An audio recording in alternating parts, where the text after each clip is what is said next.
Did you think when you went to OU you'd end up working for a lot of plumbers? Never crossed my mind. No, not at all. Tradesmen built America. Not policymakers or desk jockeys, but hardworking, blue-collared men and women. Join me, Roger Wakefield, on conversations with some of the nation's most successful skilled laborers. This is the Trade Talks. Growing up, my goal was to always be involved in sports, have a highly competitive personality. And so I've been able to take that trait and focus it on rescue. I like having friendships in the trades as well. There's a lot of plumbers that I talk to just to talk to. I consider them friends. And so for me, it was never in my mind to go work with plumbers, but I like it. I have a good time with them. I share dirt bike videos with some of the guys. I'll go get a drink with some of them, talk to them just about their faith and things like that. So I never thought that I would be working in this, but I do enjoy it, and I like working with plumbers. And I think plumbers are the best people on earth. How did you get started in the trades? How did you get started? At OU, I studied energy management. I got into oil and gas, bought mineral rights in West Texas. Very up and down, very cutthroat, very risky. At any point, big oil could probably just crush you. I was working for a small... Wait, the show Landman says it's easy. You just walk out, you say, we're going to drill right here, and you make $1 million a day. I haven't finished it yet. Okay. You're where I'm at, I think the son is in a little bit of trouble. So I think he's starting to learn a little bit. But really risky and cutthroat, and it was just about making money. Now, everybody likes to make money. You know, you have to make money to survive. I get that. But there was no greater purpose in that. So I was approached. I've been talking to my brother. My brother's my partner, along with Jeremy Spencer. And he had the opportunity to buy in and partner with Jeremy Spencer. Jeremy is a former firefighter, started rescue about 11 years ago. So Garrett had some HVAC, plumbing, electrical. He worked as he just worked in a families group and saw their financials and was wanting to apply it into a trade. And so he bought in with Jeremy. They partnered. 6 months later, after Garrett bought in, they talked to me about growth and needing some business development. And I had the opportunity to eventually buy in to the company. And so being in that risky, just money-driven industry, I saw it as an opportunity to partner with my brother, who is my best friend, and then partner with Jeremy, who I would consider one of my best friends now as well. Good people, faith-based people, and an opportunity to serve people. And I was excited to grow something, to build something, to make an impact. When I say this all the time when I'm talking to homeowners, nobody likes to call rescue restoration, meaning something bad happened. They have their house flooded, they've got mold. And so we have a saying, we want to take bad experiences and turn them into positive, memorable ones, meaning they had a disaster and we were able to be that light. And that's kind of where our faith comes into this as well, is let's be the light in the world. And so we're able to impact people, and I saw that restoration is a little bit safer than oil. And then on top of that, partnering with great people that surrounding myself with helped me grow a ton. Jeremy was a missionary in Africa before coming back and starting rescue. Garrett teaches in Sunday school, and these are people that I would want to absorb some of their characteristic traits. And So I jumped 2 feet in and joined rescue. Explain what a restoration company, first of all, does. So what we do is somebody calls us because they think they have water damage, possibly have molds, or if they need carpet cleanings or just construction, general construction. So what we do is we come in and we assess the situation and say, yeah, this is wet, or no, this isn't wet. You're fine. You just have a water stain. Right. Don't do anything. Just paint over it. And then we mitigate the loss. So if it is wet, we remove wet materials, we dry it, we come and put it back. And so what we're trying to do is just make sure that a loss doesn't turn into a bigger loss. Make sure you don't have mold in your home.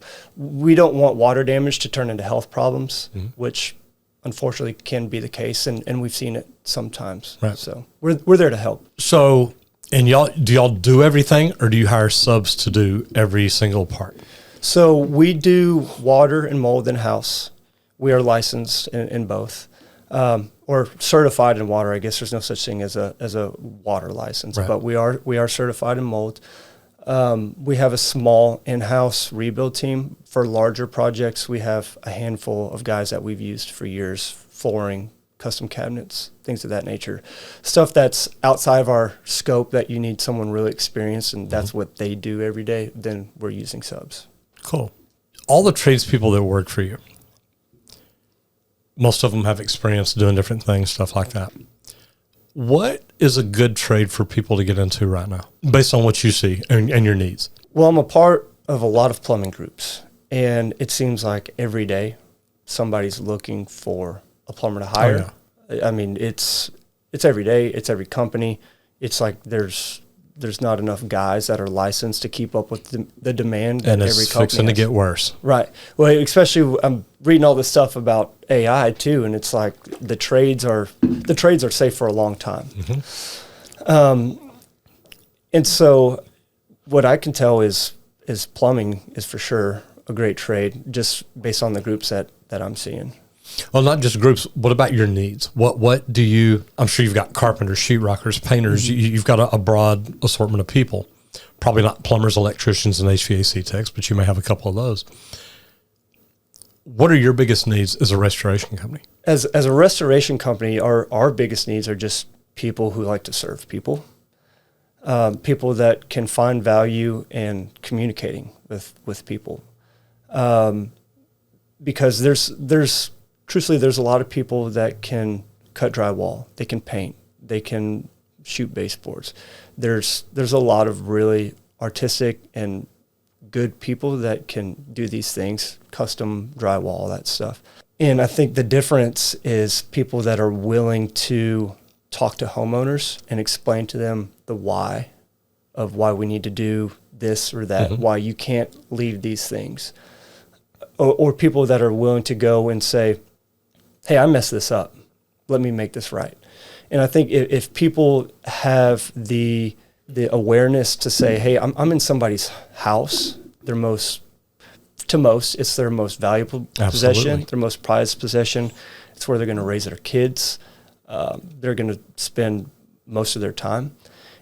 If they can internalize that and say, hey, I'm going to show just an extraordinary amount of care towards this person, they'll be successful in any trade as long as they love what they're doing. I get that. When you started, what was the hardest part for you? Well, when I started, I didn't know anything about restoration. Oh, I understand. So I didn't know anything about construction. So the hardest thing for me was going, and I'm in a business development role. And I would go and try to develop these relationships, and I'm talking to people that have probably forgotten more about construction than I've ever learned. So for me, it was knowing construction and learning it as I was going, and then having the awareness to say, hey, I don't know the answer to this. Let me call Jeremy, or let me call whoever and get the answer on that. I've been surrounded by really good people that have been willing to help, and leaning on them has has been huge for me. What's the biggest thing to know when starting a restoration company? Biggest thing to know when starting a restoration. There's a lot of ups and downs with it. And I think that could be, you could tell me if I'm wrong, but that could be applied towards any trade. Oh, absolutely. There's great times, there's slow times. You know, I wasn't in ownership yet, but I experienced the times when there's hard decisions to be made. Oh, yeah. Are the employees getting paid? Are the subs getting paid? Is there enough money in there? And when there's not, who we breaking that conversation to? And if it's your guys that are working, are they going to show up on the next job because you didn't have a check for them this time? And so with insurance game, cash flow is also very up and down. So with the restoration piece, I think you got to have a lot of, you've got to be calm in the sense of when it's slow. Like, hey, I know that it's going to come back. We live in North Texas. Oh yeah. There's the weather's crazy here. And you just got to have peace and leadership, and just kind of got to weather the storm on some of these up and down times. How long has restoration been open? Rescue, we've been open for 11 years. 11 years. Yes, sir. Yes, sir. So it's not as bad now. Right. The hard times are fewer in between. Right. Yes, sir. The good thing about it though is, I mean, and I teach business owners this all the time, is understand in the great times, remember the bad times. Right. And in the bad times, remember the great times, because you're going to get back and forth. Right. Don't freak out, don't panic, and don't go out and buy everything in the world, because you're going to see that other time again at some point. Right. You came in business development, and that's probably, that's the reason that I do what I do, is I was trying to grow a plumbing company. And I got tired of getting ripped off by marketing companies. Right. Every marketing company out there wants more money. And that's what they'll tell you. Oh, if you want more business, just give us more money. But you're not even giving me good business now. Right. How has your business development improved since you started? Just understanding what different people want. We work with plumbers, we work with HVAC companies, we work with insurance agents, we work with property managers.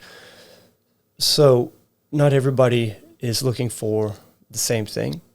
Everybody's looking for great service, but some people are there to get something turned around as quick as possible. Some people are there to refer jobs that you can refer back and build partnerships. And so I think just understanding the different avenues of where we get work and how to approach them, that has helped us grow as well and see where that work could come from. You probably get most of your business from plumbers.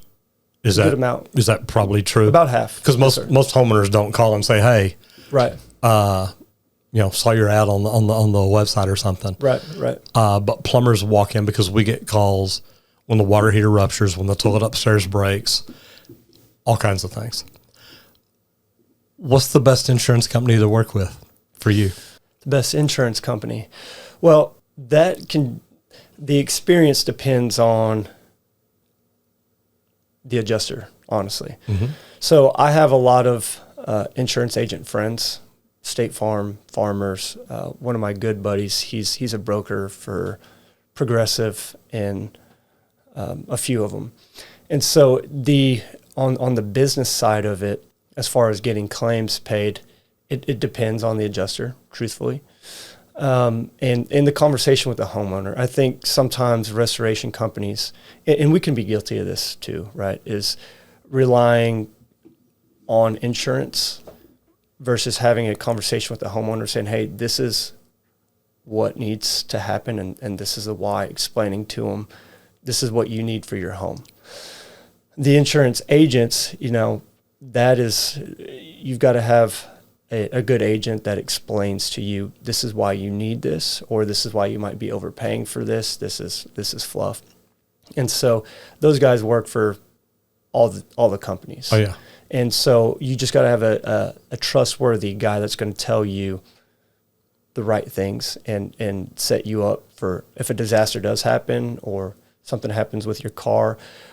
Like I said, the guy that I mentioned, one of my best friends, he insured my home and my auto. And he called me up and he goes, hey, don't use me for insurance anymore. We're going to be too expensive and you can find something cheaper. He's like, just call these two companies and shop.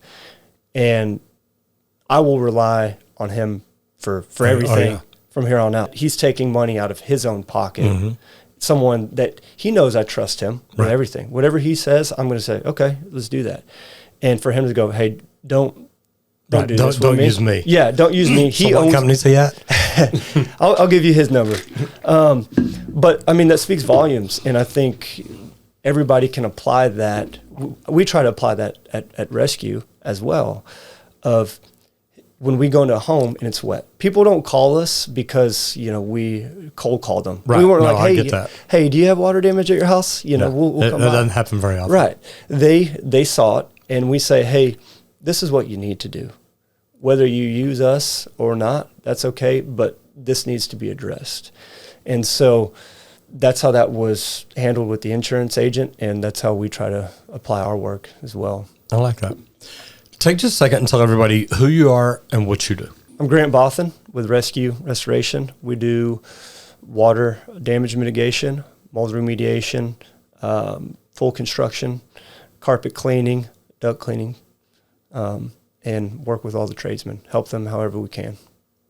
Fire rebuilds? Fire rebuilds, Yeah. yes, sir. That's another big one too. Those can be big. There's a lot of hoops, a lot of permit pulling and everything like that. Usually to be done right, you're basically rebuilding a home. We're very fortunate that we have a home builder that works at Rescue. So when we tear it down to the studs, he knows how to do it from point A to point B to point C to finish. So I love that. I used to do a lot of networking, and there used to be an insurance agent that would stand up and say, if you don't know your insurance policy, you better know your insurance agent. And there's a lot of truth in that. Are most people insured enough to do what really needs to be done the right way? I'd say it's about 50-50. That's not good odds. No, I think what we've gotten into is insurance prices have gone up. Oh, yeah. A ton. And so what you see on Facebook or a commercial is save however much a month by signing up with us. But what people don't realize is that they're cutting things out of their policy, that we get the call and we're like, oh, that looks like that's been happening for 6 days, a week. Yep. And it's the first time the homeowner noticed it. So they called the plumber or whoever, and we came out, and the adjuster says, well, that's been happening. You don't have that sort of coverage. And the reason they don't have that coverage is because they saved money on their insurance policy by flipping. What they're not told is by saving that money, they're losing coverage. They're losing coverage. And so, like I mentioned earlier, everyone's in business to make money and provide for their families. So I think what people have to understand is, hey, in order to save this money, what am I losing? Because the insurance has to make money too, and we don't fault them for that, right? But they need to understand their policy before they switch over. It's not always the best. Now, I try to teach plumbers they need to learn to speak insurance. I specialize in slab leaks and leak detection. So flooded houses, I've seen them. A lot of plumbers don't even want to talk to the adjuster, to the agent. They don't want to talk to anybody. They're like, right. It ain't my house. That's your problem. Right. I got really good at talking to them. You say a appraiser comes out and says, look, this has been leaking for a while.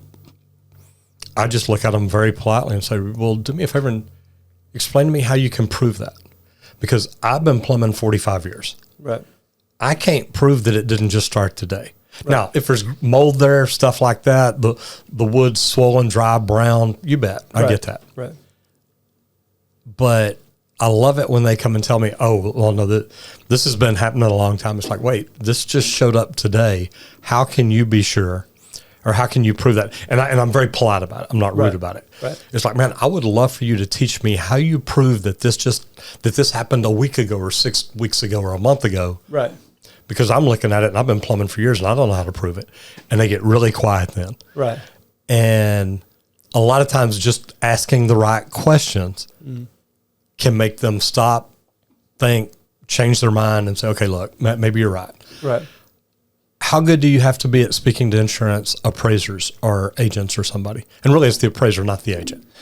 Well, I think it's, for one, I would always say be honest. You bet. Absolutely. The number one thing, you got to be honest. You don't want to tell the homeowner, well, hey, just say this or that. Right. You need to be honest with them. Otherwise, everybody gets in big trouble. And yeah. It's the right thing to do. You bet. But there are cases, perfect example of this is we go to crawl spaces all the time. You know, there's a hot water line leak that's spraying water up in the subfloor. And the homeowner, they called the plumber because their floor is hot. Or, you know, they noticed some buckling. Mm-hmm. Well, they don't know how long that happened. Right. And so there's times where we go under there and the whole crawl space is covered in mold. And insurance will say, well, it's got mold. This isn't covered. This has been happening. Well, mold starts growing almost immediately. Yeah. And it's hot in Texas. Oh, yeah. So the hotter it grows fast. It grows fast. And so I think what it's important for homeowners to do is to say, hey, I called this plumber or I called whoever as soon as I noticed something was wrong. And I didn't wait. And for plumbers too, it's to just write exactly what they saw. Hey, I saw a burst line. I saw this or that. I don't think it takes a lot of insurance knowledge to speak with them. I think if you're getting into policies, you're kind of getting into the weeds of it. Yeah, and I never did that. For plumbers, it's, hey, this is what I found. A regular homeowner would have no way of knowing that this was happening. They called us in a slab leak. They called us because their tile was hot. Yep. Or they called us because, you know, water was coming out of the slab or something. Mm-hmm. And so I don't think it takes a lot of insurance knowledge for a plumber to just say, hey, here's my plumbing report, because I do know that insurance agents or adjusters call for those reports. It helps the homeowner's claims if you're able to provide that for them, and it helps the process of them getting their house put back together faster. You know, I always, especially like if we're tunneling under a house or doing work in a crawl space, I'd always tell my customer, I'll meet your appraiser out here. I'll talk to him and show him exactly why we're doing what we do or exactly why we had to do it this way. And they loved it. Mm-hmm. And I'd always tell homeowners when they first call me and say, hey, I've got a leak under my house, or I've got a leak and not sure where it is, need you to find it. And they'd ask, well, is this covered by insurance? It's like, look, I don't know your policy. Right. I don't know your agent. And they're like, well, I'm going to call my agent. Well, no, don't call your agent and tell him, hey, I've got a leak. Right. Call your agent and say, if I were to, and say, look, hypothetical question here. Mm-hmm. If I were to have water coming up in a wall behind a shower, and I'm not saying I do, am I covered for this? And see what they tell you. That way you know that. Because as soon as you say, I have water coming up in my floor, you've got a water claim. Mm-hmm. Whether you ever collect a penny for it or not. So I always tell them, just be careful in the way you communicate. Right. Think about every word you say. Right. Because it can and will be used against you later in court. For sure. You know? For sure. How often do you talk to the appraisers? Well, a lot of stuff has become remote now. And so there's a lot of times where the adjuster will just ask for our files. Because we get out there quick, and what we tell the homeowners, hey, it states in your policy that it's the homeowner's responsibility to mitigate as fast as possible. Absolutely. So we document, we sketch, we picture, we draw, we create a blueprint of the home. We pretty much do the same thing. And create a work plan and do all these things. Yep. And so when they do tell the homeowner, hey, let's not move forward yet until I get out there. We want to be out there with them. Mm-hmm. So it helps when the adjuster goes out there because we can say, hey, this is what we're going to do. Did you see this? Yeah. Yes. This is why. Right. And this is why when we come back, the estimate, we're going to have to replace all of this, because that's where a lot of insurance wants to kind of maybe cut costs, is the rebuild side of it, but mm-hmm. they don't understand it unless they see it, touch it, feel it, smell it, all of that. So it's very helpful. And whenever they do come out there, we're okay. We'll be here with you. That way, we've agreed game plan, and when we have that, it's best for the homeowner, because at the end of the day, the adjuster's job and our job is to take care of the homeowner. Absolutely. And that's what I hope never, it does, but I hope never gets lost in the whole process of, hey, why are we here? And we're here to help this person mitigate their loss and put it back so that they can continue living how they were before this happened.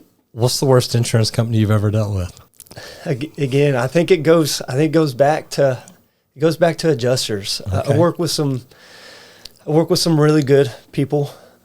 And so it depends on the adjuster and the policy you signed up for. It's not fair to always punt it to the insurance company, mm-hmm. because sometimes people sign up for bad things, and it's the homeowner's fault for signing up absolutely. for it. And so what happens is they sign up for something bad, and you're like, well, this is what I recommend for it to be done properly. And unfortunately, they're not going to cover it. You can get mad at the insurance for not covering it, but at the end of the day, you're the one that chose that That's right. policy. You made the decision to do that. So there's good people across all companies. Great, just like you and myself. There's individual business owners that work for insurance companies that, unfortunately, they might have a bad adjuster get assigned to one of their claims, mm-hmm. or they might have a homeowner that decided to cut costs. So I don't know if it would be fair to put it on the company, because every situation's different. Yeah. So what is the one thing most homeowners do not have in their policy that they should? Well, there's a couple things that came to mind right away. Slab leak caps can be really tough. If you think about it, you got a slab leak that's coming through the floors. You have hardwood floors, and they've got a $5,000 cap. How are you going to put wood forward? $5,000 doesn't even get a 5-foot tunnel under a house. Yeah, to fix it. You've got hand scraped wood floors throughout 1,000 square feet. How, in the water seeping up through the walls and in the insulation. There's just no way to properly mitigate that with a $5,000 cap. So I'd say slab leak caps are tough. Seepage coverage. Claims will get denied if an adjuster says that they said that's been happening for 14 days. And for most homeowners, there might be a bathroom in a part of the house that they don't go in often. So they might do a quick glance at it, not a big deal. They come back 14 days later and there's a puddle of water there and maybe a little bit of growth at the bottom. Right. That claim will get denied if they don't have seepage coverage, or if it's a bathtub that's leaking that all of a sudden the grout's a different color. And so I would say to always have that too, because those aren't, the catastrophic losses are easy to see, mm-hmm. and they're usually covered. It's unexpected. A toilet line disconnects and the whole first floor is flooded. That's going to be covered. Yeah, I've seen those plenty of times. Right. But the seepage ones, those are tougher because they need to be addressed, but the homeowner didn't know any better. And so they just need to be covered whenever that happens so that they don't have a larger issue growing behind their walls. Are those expensive add-ons? I mean, I understand a slab leak and a slab leak cap, but is it really a lot more expensive to say, look, I don't want a cap on this? I wouldn't think so. Yeah, and I wouldn't either. That's exactly what I was thinking. I thought, why would they do that? So they can save, this will save you $20 a month. Great. Right. For $20 a month, you can be insured versus not being insured. Right, and I think that's what happens, right? They get caught on the save here and save there. So insurance agents are paid to write policies. Right. They want to write policies. They want to get somebody to switch over. They want to get their home, their auto, all those things. Those are great. I think it's in the likelihood of this happening to a homeowner, the average home floods 1 in every 52 years. So if you play the numbers, it's not likely to happen to right. you while you're working with this agent. Mm-hmm. And so they're finding ways to cut a couple of bucks here and there monthly. You might be looking, to your point, 20, 30, 40 extra dollars a month. That is peanuts compared to what a whole home slab leak flood would cost to properly mitigate. And the insurance company's telling you, well, we can save you $400 a year. There's $40 a month. Right. Just putting a cap on your slab leak. Right. Just saved you $400 a year. And you're like, wow, what else can you find? Right. Exactly. You know, I'll save you another 800 here and another 1,000 here. So, right. You know, now we're at what, 2,200. Right. Right. And again, it's peanuts. I think long term, for me, I know how to mitigate those things, mm-hmm. and I still signed up for them, just because I know the cost of materials and things like that. They're always going up, right? So, in order to replace what you have, you always just want to be. I say you want to be careful. Yeah, be covered. On that. Yeah, because then you don't want to get into a fight with your contractor. Right. Of, hey, I need to move money here or there. I don't want you to pay for this, because at the end of the day, companies like us, we want to go in and say, hey, we're going to do it this way. We're going to put a warranty on it because this is what we recommended, and follow that process. If we cut any of the corners on there, we can't put our warranties on everything. And right. We want to put a warranty on it. We want to do right by you, so that when we see you out in public or whatever, you go, hey, I called them when this happened. Mm-hmm. They were there. They took care of me. They might have messed it up, but they took care of it and fixed it, and right. They were great. What is the worst water damaged home you've seen? Worst water damaged home? Anything that has a hoarder involved. I've been to a couple of them. Rats chewing through refrigerator lines or attic lines, and having to move all the contents, or you've got what looks like year-old dishes in a kitchen. Those are hard to work in, because we have to protect our people. You bet. So what should be a freshwater leak is really a Cat 3 leak, because you're like, well, I see rat feces everywhere. And so working on those are tough, because usually those particular people are very,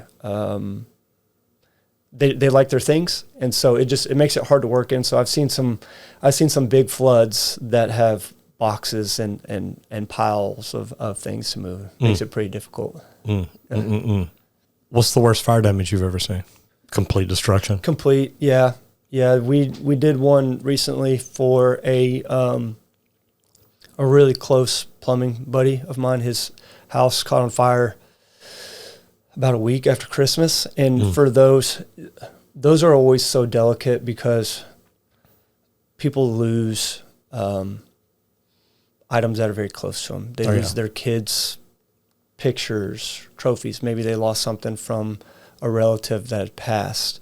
They'll lose pets or animals. And so what we tell our people too is, even with water mitigation, water damage, do not become calloused to this, because it's a big deal to this person. You bet. They don't know how much it's going to cost. They don't know what's covered. We go into a few of them every day, quite a few of them. And we're used to it. We just go, don't just say bang, bang, bang, we're done, move on to the next one.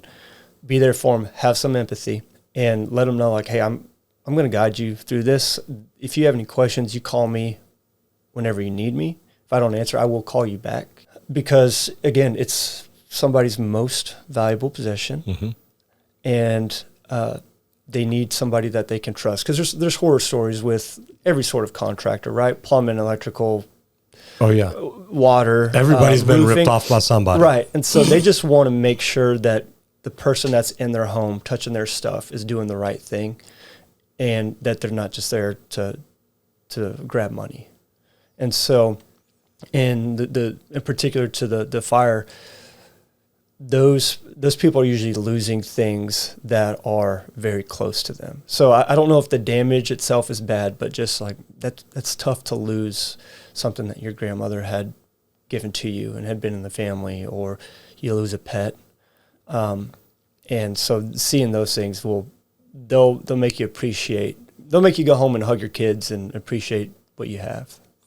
So when it comes to water damage in homes, what causes most water damage in homes? What is you saying is, you get a call from a plumber, you get a call from the homeowner. Is it normally like a water heater, a toilet rupture, the supply line? What is the biggest cause of floods in most homes y'all deal with?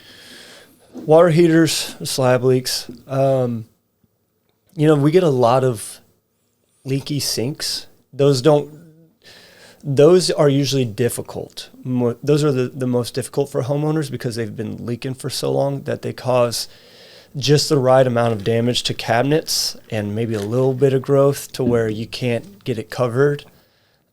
But they want the mold gone and they want the certification gone. And you don't know if the mold has gone behind the cabinets and into the wall and up the wall. Toilets are one. Water heaters. When people have old water heaters, they need to get them replaced. Yeah. We tell them that all the time. We just ran one Monday that was a 15-year-old water heater. And so one of my guys called me and he goes, "Hey, is a 15-year-old water heater rupture going to be covered?" So I would think so, but we can't speak in absolutes. Right. That's not for us to say. We're not the insurance company. You bet. And then you get freezes. It's just uninsulated pipes, attics, hose bibs, things like that, where the pipes aren't insulated properly. And most hose bibs, a lot of plumbers never insulated them. They're like, look, if they're put in right, they shouldn't hold water, they shouldn't freeze, they shouldn't break. But then homeowners leave a hose connected to it and leave it on so it's full of water and holding water. And then when it freezes and busts, it's in the middle of winter time, so they have no idea. Right. Then they hook a hose up to it and go to wash their car, and they've got a spray handle on the end. They let go of it. Well, now all that water's spraying inside the wall. Right. Then they come back over and they got water coming out below the brick line. Right. And they're like, man, I have no idea what happened here. Right. They're like, just spray it, I get wet. They don't do anything about it, and that water just sits in there forever. Right. Right. So, it's a lot of things they've got to learn and deal with. For sure.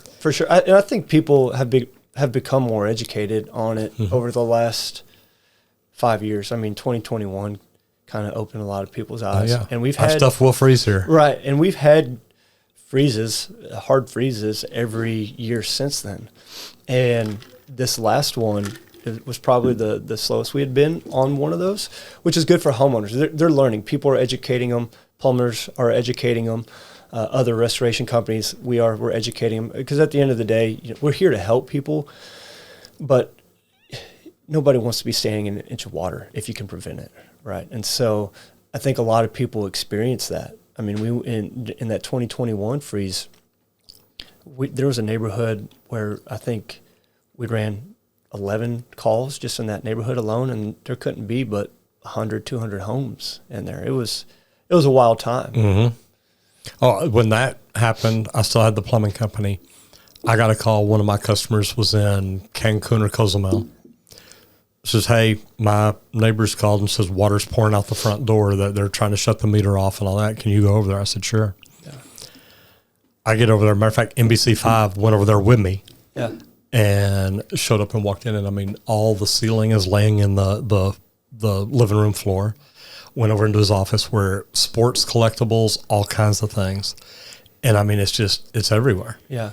And there was a water line that ran across in the attic, yeah. and it froze and ruptured. One of the craziest stories I have from that is I showed up to a guy's home, very nice home in Frisco. And he had a sprinkler line in his attic bust. So it was pouring through his ceiling. It's all over his marble. So a sprinkler line. So like the orange poly pipe, or what kind of line was it? I didn't make it to see that part of it, because as I was there, we're telling him to shut off water, like, let's start extracting, let's start doing that. I'm probably at his house for 5 minutes assessing everything before he gets on the phone. And luckily I had 2 guys with me at the time, and he's like, "Hey, come with me." And I said, "Okay." You know, I don't know what he's talking about. I'm assuming something is an emergency. So I follow him, pull up to his office. He's in some medical district, owns this strip mall or building, and there's water pouring out the door, and it's pouring out of the roof. And so we open the door. We manage to get the door open, and water knee high just comes pouring out. And so we poke our head in there because there's electrical lines hanging from the ceiling and everything. We can't go in there right now. And it's rushing down the stairs. Like it's almost like a scene from Jumanji. You know, like you just wouldn't picture this kind of damage. Right. Imagine seeing this kind of damage. And so I felt for that guy because his house is going through it. And now he's got puddles everywhere. And now that office was destroyed from the attic all the way the second to the first floor, just a complete loss. Lost 5 or 6 businesses in there, all their computers, all that. And so that was probably the worst. Somebody that I'd seen been hit by the worst outside of like a complete loss on a fire. Okay, take just a second again. Tell everybody who you are and what you do. I'm Grant Bothun with restoration.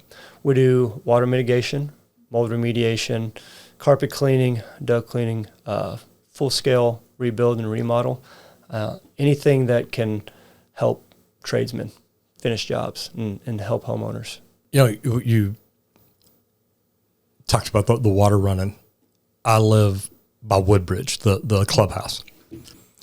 And during the big freeze, I'm listening to the fire alarm go off, okay, the bell. Mm-hmm. And that tells me a shower head ruptured or a line froze, line broke. And I'm trying to call the clubhouse, which, of course, they don't have the calls forwarded, nothing like that. So there's nobody to call. Right. And they ended up having to do a complete remodel of it. And it flooded. And, I mean, I'm listening to it, the bell ring for 2 days. Yeah. Because nobody went out there. I mean, it was ground's covered in ice. Right. And, yeah, I've seen the kind of damage that it can do. Yeah. During that time period, we were running day one. Right. We've got to go out there. People lost power. And I remember being in the hub of Plano, and they lost power in a very, there's a lot of homes around this area, a lot of businesses. And it just seemed almost like a war zone. I know it wasn't, but there's no power there. There's no cars. There's nothing moving to an area that there's lights everywhere. And we're just sliding along the roads, and you're like, we got to get there to get something going. These people are calling left and right, just at least to put them at ease, right? And, hey, this is how this is going to go. I know this isn't great right now, but we'll get through it, kind of thing. So yeah, it's funny because I had a plumbing manager that literally like calling and crying and calling all the other plumbers. We can't work. I can't move my van. I'm afraid to get out on the road. It's like, dude, we got people that need us. That's what you signed up for. Yeah, that's what. And I'm out running calls in my truck just to shut water off or fix what I can. Right. And I got a plumbing manager calling everybody else saying, "Hey, we need to stay home, y'all. It's not safe out there." It's like, guys, we got to take care of these people. Yeah, that's with what we do in the trades, there's times that are hard, right? We've got kids, we've got wives, we've got families, on call schedules, emergency calls that happen at 2 a.m. Mm-hmm. I get it. That's probably the worst part about what we do, and that's just honest. I remember being under a house, crawl space, Christmas Eve one year, and it's like getting to be 10 or 11 o'clock, and I'm taking care of an emergency, and I'm thinking, I should be at home getting ready for Christmas. Right. And it's like, man, this is tough. Right. But it is what we have to do. Right. Yeah, I mean, Christmas 3 years ago, we were really busy. I don't know if you remember that freeze, but there was a lot of large losses. I was in Mexico or something. No, that's where I should have been. Just enjoying it. All right, yeah. Yeah, I don't blame you. That was a good time to get away, but there were other people doing that too, and their house was flooding because it was freezing. Oh yeah. And so I spent that year, I got up, serviced a flooded church so that they could have their Christmas service. Then I went to church, and then we were back at it. And that's part of what we do, because if we're going to do something bigger than ourselves. You And bet. that's why we joined this, is to serve people and help people and be the light when that time comes, when somebody's in Mexico and their house floods. I've got the call before. And so I they know. and they trust us to go take care of it. We can be a difference in You their bet. lives. And they go, hey, those people were awesome. They took care of me. They were trustworthy. And I believe we're called to do something greater than ourselves, answer to a higher power. When our time is done, how did we service and take care of other people? And we can look back on those times and go, on this day, at these times, we were able to help these people who were stressed out, just lost all their stuff on Christmas Day, and it provided a light to them. How long has restoration companies been around? Because, I started plumbing, 1980, and I was doing construction and stuff like this. Water restoration has become, and I'll say water because as a plumber, that's what we dealt with more than anything. When did the restoration business start growing and really just becoming such a big deal? It's funny, before I got into rescue, before I joined rescue, I had no idea what a restoration company was. Right. So I remember when Garrett and I were doing this, my dad was like, oh yeah, we had ServPro to our house a couple times. You remember having them? And I was like, oh yeah, we had that busted water heater when I was in high school, and we had a tornado warned storm that had some water come through our windows. Right. They came out there then. So at least 20, 30 years. But yeah, I had no idea about what a restoration company did or anything like that until I started learning about it. And I think it's growing. It's a growing industry because people are buying homes. They're pouring money into it. They don't want to just up and build. Oh, yeah. And building a new house is expensive. Oh, yeah. And so It's more expensive every day. That's right. So, they've got these possessions that they want to take care of, and you've got aging homes in different areas of North Texas, right? And then as the population grows in North Texas, more homes are going to need to be serviced. And so it's taken off just because we're in an exploding metroplex. Oh, yeah. Yeah, pretty soon North Dallas is going to be the Red River. Right. It's getting there. getting there quick. Yeah, we just ran a call, everyday call in Gainesville. I mean, that's basically Oklahoma. Oh, yeah. So How many trucks do y'all have now? in the 30s, it depends on if one got rear-ended that day or not. We got to put out a Tends to commission. happen. Right, yeah. It's funny how that works. One gets rear-ended, and then you put it back in commission and it just gets hit again. That's what it feels like. Yeah. So It's an the everyday joys, occurrence. right, yeah. Part of it. How do y'all find people? How do you find people that are like, because y'all are a very unique thing because you're a combination of a lot of different trades. What kind of people do you look for when you're looking to bring people in? So we have recruiters. We just want to find good people. So I was at a trade show yesterday, was talking to someone, and I just thought, I feel like we should hire them. I don't know where we're going to put them, but they seem like a good person, and we just want to collect good people, and we'll train them. We take green people. For project management, we hire people that have some experience, but the people that are leading the customers, our water mitigation specialists or estimators, we hire green because we want them to run our play, which nothing's perfect, right? I'm not going to say that it is, but I think there's a couple of different ways of doing the restoration business. One is being an insurance vendor, which is a completely different model than what we do. And so we want to take good people, train them up on our process, and let them run. And they'll be successful. It's been proven. There's always things that we're critiquing. We spend hours and hours and days on how can we make this better for people at Rescue and for customers and for the customer experience. But we just try to find the best people that we can. And we do culture index, strength finders, all these different things to say, you're a good person that we like. Where can you fit here? And see if that works. It's a good way to do it. Tell me about the best rebuild you've done. I don't know.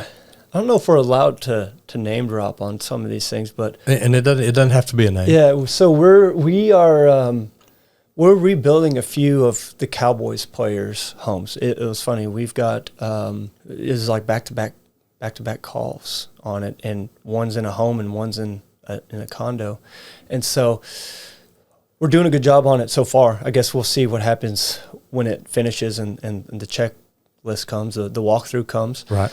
But I think that's always cool, is to service people in public like that it's cool to be able to say, hey, we're able to go and take care of these people. And then there's been a handful of times where we have been able to just do free rebuilds for people. And I think, again, I don't know if I keep repeating myself on this piece, but just being a light in people's life. People are going through hard times, and just being able to say, hey, we'll take care of this one. We know it's hard. We'll throw this in there. This is over your insurance allocation. You know, like you've got a cap at 10,000. It's going to take us X to do this. We got this. Or being able to just serve. I think being able to do that and serve people.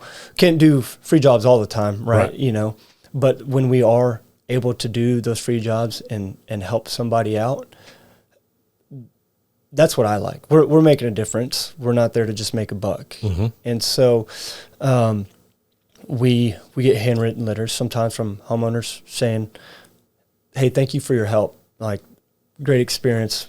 My family appreciates it. Those are what we like to see as business owners. And I say that, you know, you like to see that. Oh, yeah. Garrett likes to see that. Jeremy likes to see that. Because, again, that's something bigger than ourselves. And it shows that our people are taking care of people as well. And that's what we want to do, right? It's not about how big can we grow this thing. It's how good can we be at what we're doing. And the growth will happen. If we're competing with ourselves to be the best that we can be every day, we'll achieve what we want to achieve. We don't need to look around and say, how do we beat them, or how do we do this? It's let's be the best that we can be today. Take care of people to our best ability, and the success will naturally find you. I like that. When I was doing research, trying to get my company growing and marketing and branding, just a million different things, I found an article, and it talked about the founder of Chick-fil-A, and this new company called Boston Market was going to start taking over the United States. Love both of them. And he brought all the executives together, and they're sitting and they're talking, and they're trying to come up with a plan. What do they do to not just get taken over? And they set up and they're trying to all these different ideas and bouncing stuff back and forth. And finally, at the end of the day, they had no decision. And he said, you know what? Everybody go home. And they're looking, they're like, well, we hadn't figured it out yet. He says, no, we have figured it out. As long as we get better, our customers will demand that we get bigger. Mm-hmm. And man, I've still got it on my wall at home. It's a great business plan. Can just continue to get better. Mm-hmm. Don't worry about everything else. Right. I mean, don't get me wrong. You've got to do things right. You got to have systems and processes. You got to automate. You got to do anything and everything you can to give yourself the advantage. But the better you get at what you do, right, the more you're going to grow. Right. Right. Most plumbers, electricians, and HVAC techs, once they get their professional license, they stop learning.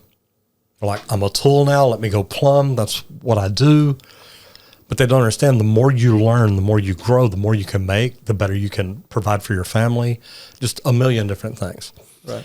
So I like that mindset of, you know, just continue to be better. Right. And it sounds like y'all are doing a lot of good things. Right. So Jeremy and Garrett and myself, we're all aligned. We're competitive. We don't agree on everything all the time. You never will. You know. But we love each other, we respect each other, and we all don't want to be the guy that lets the other guys down. Right. And so we're highly competitive, and there's a picture. I don't know if you've seen it. I don't know if it's Michael Phelps or somebody, but it says winners focus on winning, losers focus on winners. Yep.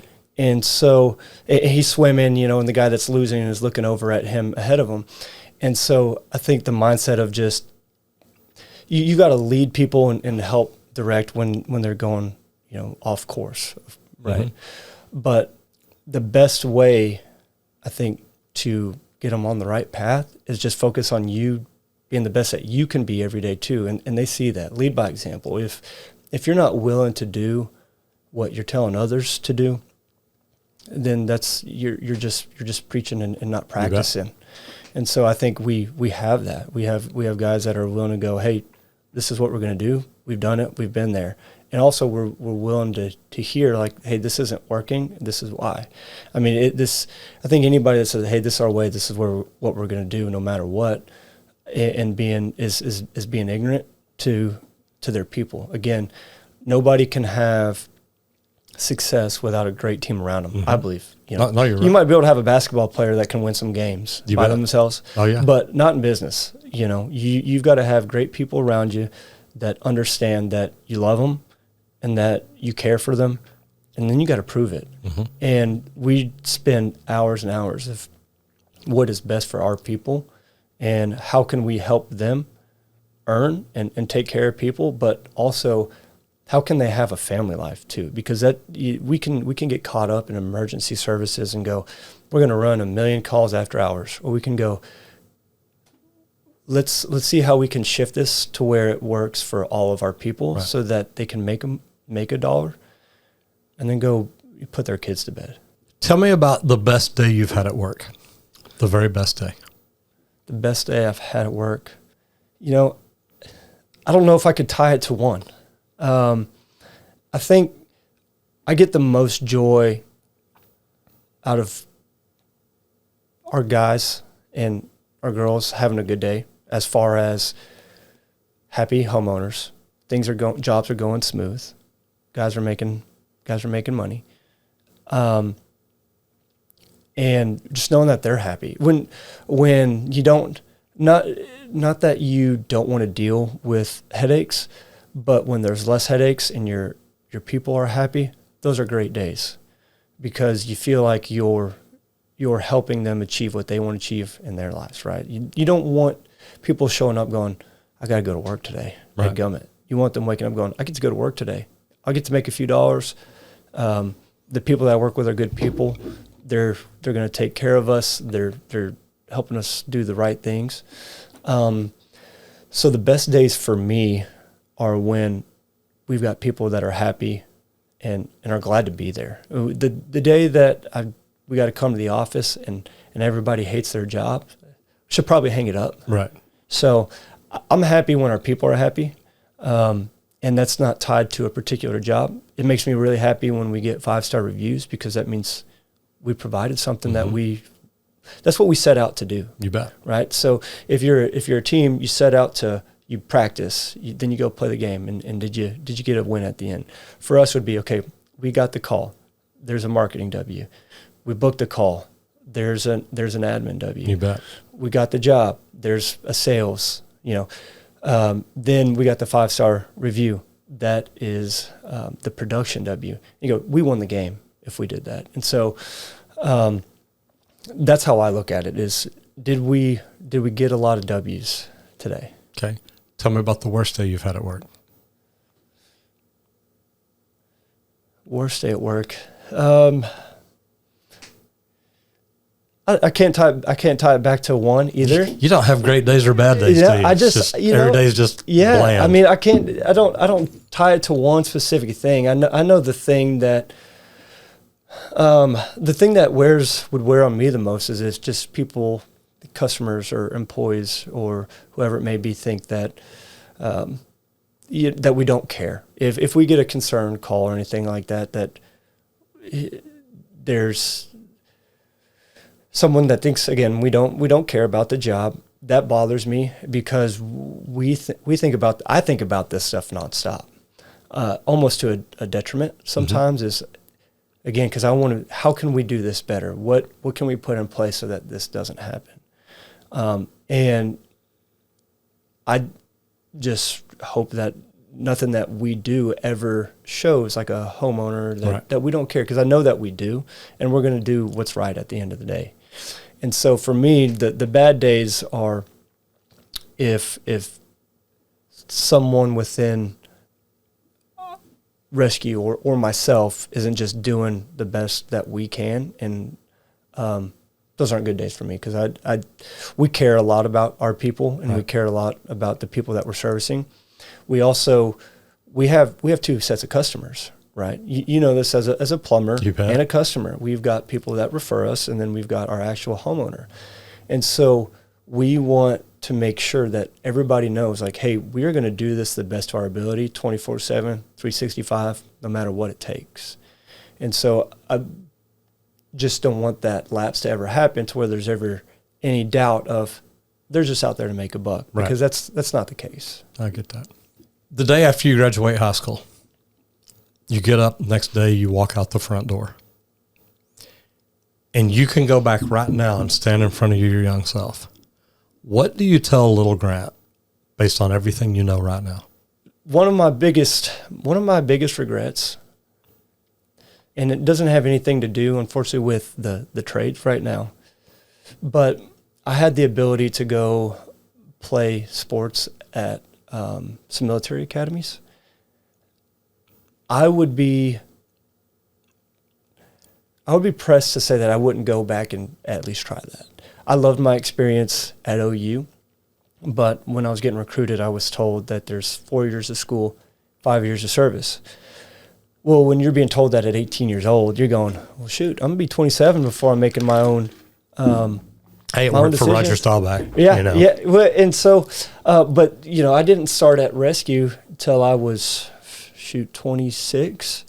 And so if it would have been a year later, you can still go accomplish whatever you're set out to accomplish. I could have done that. So I would say don't rush anything. Seek it out, you know, like go see what it's all about. And if it doesn't work for you, you learn from it. I've enjoyed my experiences. Like I said, playing football at OU was great. My time working in oil and gas was great. I think I learned sales. I learned how to take no's. I learned how to get around no's. I also I don't think anybody can be any more mean to me than than some of these people I talked to when I was trying to buy their mineral rights. Right. You know? So I kind of got calloused in that way, in a sense of like, oh, that doesn't really bother me. You can't take it personal, right? It's sales. No, it just means next opportunity. No, that's right. Yeah. We're going to move on to the next one. Yep. And so I enjoyed all those experiences. But I would have gone back and I would have sought it out a little bit more and actually dove into it and maybe visited some of those schools or those academies. So to all the UT recruits out there, remember, instead of OU, he would have picked the military academy. So I'm just saying, OU's not that great of a choice. No, I'm joking. I respect them both. I used to do security at the Texas OU game. Greatest thing on earth. I love it. Well, Grant, it's been a pleasure. Congratulations on rescue restoration and everything y'all are doing, and I hope things keep going good for y'all. Thank you. Thank you for having me. You bet. Yes, sir. Have a good day. Thank you.